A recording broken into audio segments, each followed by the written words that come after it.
This is Faraz Ahmed, and today we have a pseudo gout. This pseudo gout is very hard topic on your exam. That is for the part 1 as well as for the part 2. So only the 5 things which I have written here are the important for your exam. You need not to go behind it, and if you remember these 5 points, you are in for the pseudo gout here. So first thing is, you should know that it is because of a deposition of calcium pyrophosphate in a joint.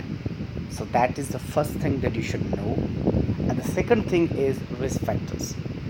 How I remember the risk factors for pseudo gout is VAR5. I remember the VAR5. The VAR in Urdu in English means a brilliant, and so I remember it like that.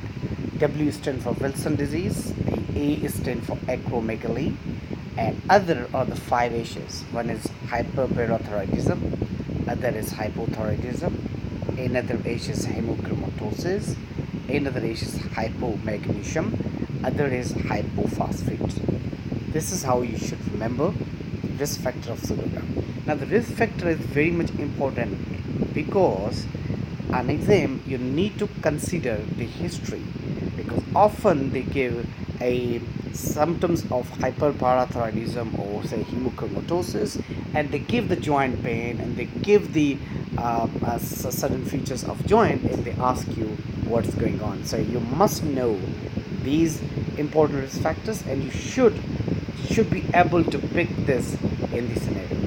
Another is what joint it involves. The wrist and knee joint, and it is only a single joint that the pseudo gout affects. How you investigate it? Well, you have to do a joint aspiration. Joint aspiration will be weakly positive bivirgin buoyant shaped crystals. However, when you talk about gout, the gout is needle shaped crystals, and it is in negative bivirgin. So this is one point you differentiate it from a gout. Other is X-ray. X-ray will tell you the chondrocalcinosis. This calcium will hit your joint, and they are visible on X-rays. I will tell you the image. How you will treat it?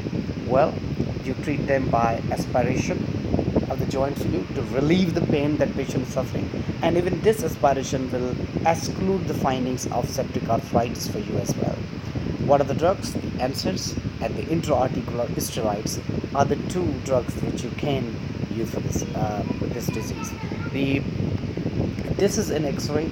Look at that. These are the calcium pyrophosphate crystals which has deposited here in the joint, which are visible here. And remember, this is a picture that is highly recommended in MRCB part 2, and in my exam I got exactly the same picture with the crystals were deposited into it. Thank you for watching, and